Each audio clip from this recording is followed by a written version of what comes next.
Hey everyone, this is John Garafano from Reactive Training Systems, and I wanted to present to you a concept that I'm using with my lifters that has been really beneficial, and that is the idea of using variation on a secondary training day. Now listen, this isn't your must-do kind of message. If you are doing the competition lift multiple times a week and it's working for you and you're gaining strength and getting stronger and performing better each competition, then by all means, that's awesome, continue. However, if you hit a plateau and you're feeling beat up and you're looking to explore another lever that you can pull to get stronger with your competition lifts, I want to present to you a way to do that, which is using variation on your competition lift. Now, let's talk about what primary days are versus secondary days. This is a very common thing discussed in powerlifting culture right now: primary days, secondary days, tertiary days, and so on. But let's define that. Well, first, a primary day is your priority lift. That's the competition exercise with the greatest amount of skill that's going to translate to the competition. This is usually high load, high intensity. It doesn't always have to be, and it depends on where you are in your training year, how close you are to your meet, but it's typically the highest degree of specificity. So what we're doing here is we're looking to practice like we play. We're looking to use competition equipment if we can. We're looking to use sport form to the greatest degree that we can. Then there's your secondary days. The secondary days, try to think of them as supportive days.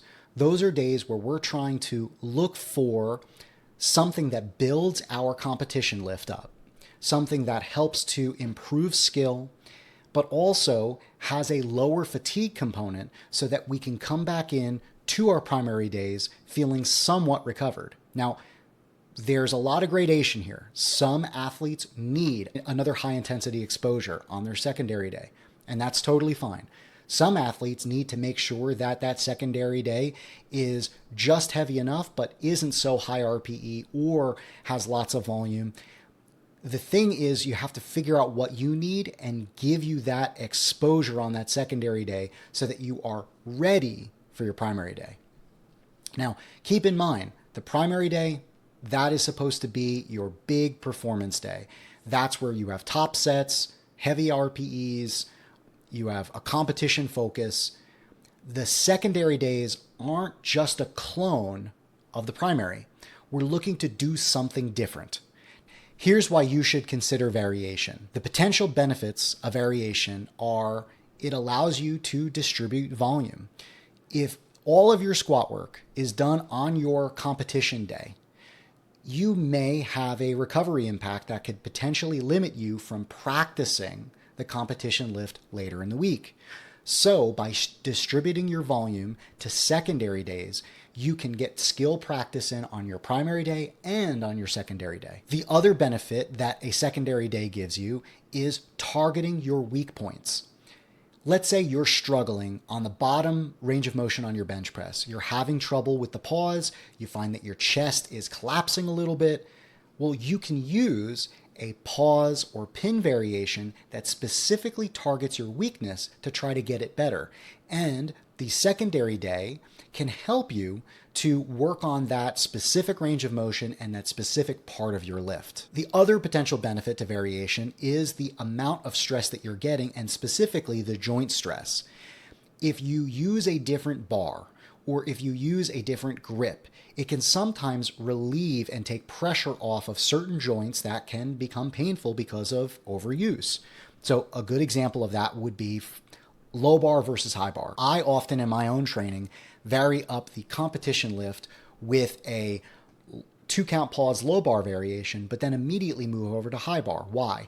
Because the higher bar position requires less external rotation for me, and that can sometimes bang up my shoulders. If I do, let's say 5, 10, 15 sets of low bar a week, I can start to have pain in my shoulders. But by having that variation, I can still get good skill practice without getting as banged up as doing 5, 10, 15, 20 low bar sets a week.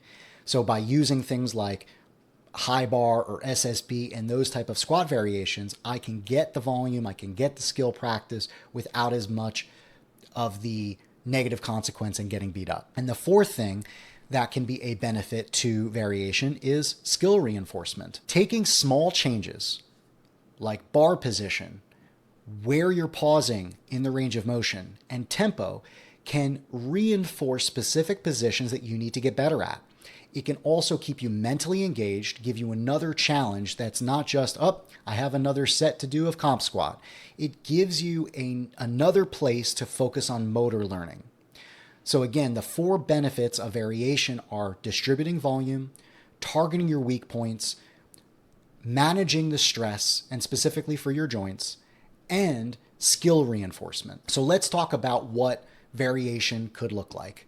Well, a couple of variations that you could throw into your training right now that could have good transfer to the competition lift could be like replacing your secondary squat or your comp squat with a high bar squat, or doing a front squat, using a tempo bench variation, using close grip, a Romanian deadlift, pause deadlifts, the alternate stance deadlift. All of those could be very useful variations. You can also work in accommodating resistance. You can use in bands and chains. You can use pin variations and shorten the range of motion. You could even lengthen the range of motion. You could use different types of bars. We mentioned safety bar, but you can also use a cambered bar. There's a lot of options that you can work in, and varying up these stressors could be useful in exploring what works to give you sufficient skill practice that doesn't beat you up and actually gets you stronger. Now, let's talk about when you might want to use variation. Well, if you are an athlete who has always used high specificity, and when I say specificity, I mean always doing the competition lift. If you've never used variation before, you probably want to experiment with it far out from a meet. So if you're changing coaches, or if you're changing approach, or you're going to self-coach yourself and you're writing a new block and you've always used high specificity, you probably don't want to experiment with variation right before the meet. Maybe you're doing it 3, 4, 5 blocks out to see how you adapt to it. Now, you can get really creative with those blocks too. You can use higher rep ranges. You can do a hypertrophy focus. You don't have to jump right into a peaking block with different skill variation. And in fact, I would tell you, it probably isn't a good idea on your secondary day to go, okay, I'm going to do chain squat, single out of 8, triple out of 9, and 2 load drops. Like, you probably want to ease into that stress, and you probably want to see how it feels. In fact, I would say maybe do some lower RPEs or moderate range RPEs, 6, 7 RPE, to start and see how that works for you. Do you still see your estimated 1RM going up now that you've used this variation? When you get closer to a meet, this is where you can start to dial in the secondary days. You can turn the stress up if you want. You could turn it down. You could go more specific. In fact, you could go back to adding comp work in if you want to, or adding pauses in and making it more specific. Kind of think of it like gears in your car.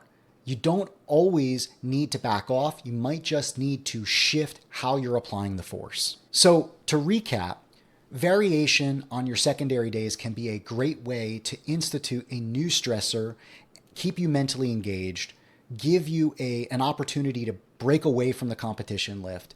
And listen, it's not about doing less specific work. It's about adding in support in a sustainable way, a targeted way that helps you get stronger. And you might find that some of these variations actually help you to get stronger than just doing the competition lift over and over and over again. And let's be honest, they're a lot of fun. If you have any questions, please feel free to engage with me or the other RTS team on the training lab on Mighty Network. Ask us questions here on YouTube, and we would love to hear. In fact, I want to hear from you. What's your favorite variation? And put it in the comments. I'll talk to you soon. Until next time.